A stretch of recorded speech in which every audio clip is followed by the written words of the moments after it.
Chapter 778, 1 plus 1 2. While passing through the living room, Klein's spiritual perception was triggered. He felt that there was an invisible gaze scanning him from an unknown location.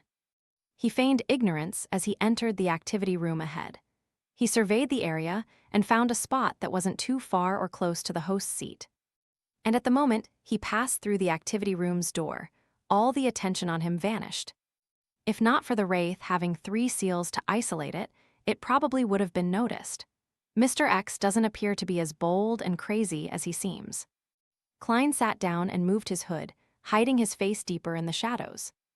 After about 10 minutes, when most of the members had arrived, a brass mask-wearing Mr. X appeared by the door without causing a commotion.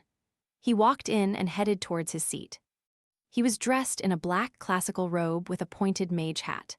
As he walked, he had a converged aura, but it was enough to make everyone present bow their heads without realizing it. Turning around and slowly taking his seat, Mr. X surveyed the room and said in a deep voice, "Let's begin." "He's within 4 meters." Klein wasn't in a rush to take action. He retracted his gaze and patiently watched as a few gathering members exchanged information about people with abnormal luck for money. Occasionally, Mr. X would reply. Time ticked by as the gathering's focus went from Mr. X's act of handing out rewards to the transactions between the members. Klein didn't hesitate as he tapped his left thumb on the first segment of his index finger twice, activating his spirit body thread's vision. Illusory black threads immediately surfaced before his eyes as they emanated from the bodies of different people, out into the void towards some boundless distance. After making a simple distinction of the threads, Klein began to secretly control Mr. X's spirit body threads. There were 2 difficulties to this mission according to his plan. The first was that having astrologer as one of the earlier jobs in his pathway, Mr. X or the other hidden Aurora Order saint might be able to sense the danger when he began controlling the spirit body threads, acutely sensing some abnormality. Klein wasn't sure about Mr. X's spiritual intuition because back when Miss Sharon existed in a wraith state, she failed to notice Mariontis Drasego's controlling of her spirit body threads. However, for a saint who was a demigod, a high-sequence beyonder who had obtained godhood, no special trait of this being would surprise Klein. It wasn't surprising if that being's spiritual intuition was triggered due to the changes in another person's spirit body threads. For other Mariontists, they were probably helpless regarding this, but Klein was different. He had another identity as the Fool. He had the powers of the mysterious space above the gray fog to aid him, allowing him to rely on paper angels to produce interference and eliminate any hidden problems. The gathering continued without any abnormalities. More than 10 seconds passed as Klein was close to gaining initial control of Mr. X. There was only 3 seconds left, but this Aurora Order Oracle didn't notice at all. He continued observing the completion of another transaction with a deep look in his eyes, his thoughts a mystery. At the critical moment, Klein stopped. He barely maintained his progress as he extended his hand, reaching into the pocket of the hooded robe and touching the iron cigar case, which had been sealed with a wall of spirituality. Klein moved his fingers, prodding it gently to remove the wall of spirituality, allowing it to disperse into a swirling wind inside his pocket. He pulled back his palm and waited for a few more seconds until Mr. X's gaze looked to the side before he continued controlling the spirit body threads. 2 seconds, 1 second, 0. Mr. X's thoughts turned sluggish, as though someone had poured stirred cement onto him. An enemy's danger. Slow thoughts appeared in his head as he quickly made his decision. He planned on seeking help from his subordinates and the entity who was watching in secret, and put up an effective resistance. At this moment, coldness drilled into his body, preventing his limbs and mouth from answering his will. Admiral of Blood Center. A wraith's possession. There were many flaws to a Mariontist's control of spirit body threads. The biggest problem was the target immediately realizing that there was a problem once initial control was attained. They would then have the ability to carry out any contingencies.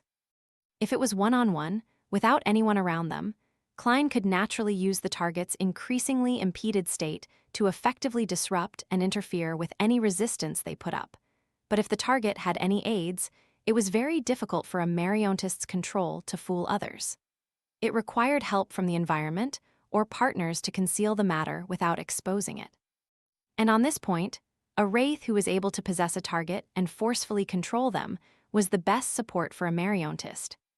The reason why Klein didn't directly enter a state of initial control was because he needed to release the wraith. After the initial inspection at the door, the vigilance in the activity room at the gathering location was definitely lower. Mr. X's eyes widened as his thoughts turned sluggish. His instinctive attempt to shout was blocked by his throat and mouth, silencing him completely. His attempt to raise his hands also slowed down as they reached for a porcelain teacup by his side. This completely violated his will. It was because of the cold aura that occupied every corner of his body. Wraith, marionettist, no, if this continues, I'll die silently. Mr. X immediately controlled his spirituality as he constructed complicated symbols and labels in his mind.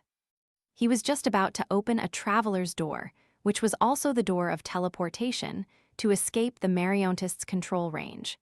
Compared to that, a wraith's possession was relatively less dangerous. But amidst his sluggish thoughts, the illusory symbols and labels failed to appear all at once. Instead, they appeared one stroke after another in a discontinuous manner and at an insufficient speed. Seizing this opportunity, Wraith Center, who was possessing Mr. X under marionettist Klein's control, simply moved Mr. X's head, changing his seating position. Such an action instantly interrupted the formation of the traveler's door. Oh no, my reaction is too slow, it will be interfered by the Wraith use mystical item. Mr. X's eyes filled with blood, but none of his subordinates around him noticed it. Even the one watching in secret didn't notice any abnormalities. As for the gathering members who were interacting and trading, they lowered their voices because of his change in seating posture. At that moment, the activity room was filled with people. Although there were beyonders everywhere and many were his assistants, Mr. X found himself in extreme solitude and was helpless. He didn't even know who was attacking him or where the attacker was sitting. As the thoughts went through his mind, Mr. X regained control of his spirituality as he directed it towards the golden ring with an embedded ruby on his left index finger. However, going from a thought to a decision, and then going from a decision to an action took too long. It was as though he was acting out his thought processes in slow motion. This gave Center plenty of time to raise Mr. X's left palm, bend his finger, and tap the side of his forehead, which was uncovered by the brass mask as though in thought. It was a very faint tapping sound, and the strength used was quite significant, but under Klein's control, Center held back perfectly.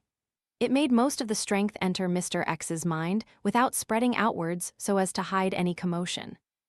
Tag tag.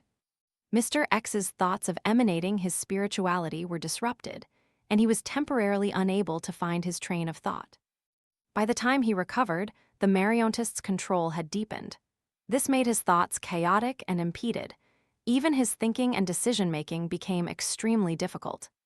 With the Wraith using all kinds of tiny, concealed actions to interfere with Mr. X's attempts to use his various beyonder powers and impressive mystical items, he slowly slid towards the abyss of becoming a marionette. He watched helplessly as he marched towards death slowly. Only then did he realize how terrifying and unsolvable the combination of a marionettist and Wraith was. The hunt continued silently under everyone's noses. As Klein's control deepened, Mr. X's actions turned stiffer and sluggish. However, with the Wraith possessing him, no one could notice any problems. To be precise, Mr. X's actions were no longer a result of the sluggish him, but from Wraith Center. He wasn't even able to show the look of despair in his eyes. Amidst the transactions that either succeeded or failed, ranging from arguments to negotiations, 5 minutes quickly passed. Klein was just one last step from killing Mr. X and turning him into his marionette. However, he couldn't do so. This was because he had yet to digest much of the marionettist potion. He could only control one marionette at present, so if he wanted to convert Mr. X, he had to give up Wraith Center. But once he gave up Center, this Admiral of Blood who was long dead would immediately surface and be discovered by everyone. It would bring about extreme trouble. Similarly, if Klein didn't give up his Wraith marionette had and assassinated Mr. X while he wasn't able to resist, he needed to consider the Aurora Order Saint who was lurking in the shadows. This was the second most difficult part of his plan. To silently control Mr. X and remove his ability to resist wasn't difficult with the combination of Mariontist and Wraith. The way to kill him wasn't difficult as well. Mr. X in his present state could easily be finished off by Klein with an air bullet. The difficulty was in leaving safely after pulling off such a stunt. This actually required sufficient patience. Time slowly passed with Klein appearing calm despite his tensed nerves. He pretended that he wasn't interested in the items that appeared as he kept silent the entire time. Finally, when the gathering came to an end, Mr. X said in a deep voice with complete normality, "The end." His words were succinct, just like the way he ended the previous gathering. This was what Zio described to Fours. As the gathering's members stood up one by one, Klein mixed in among them, looking inconspicuous. At the same time, he reached his hand into his pocket, and he flipped open Lemanos Travels based on his sense of touch.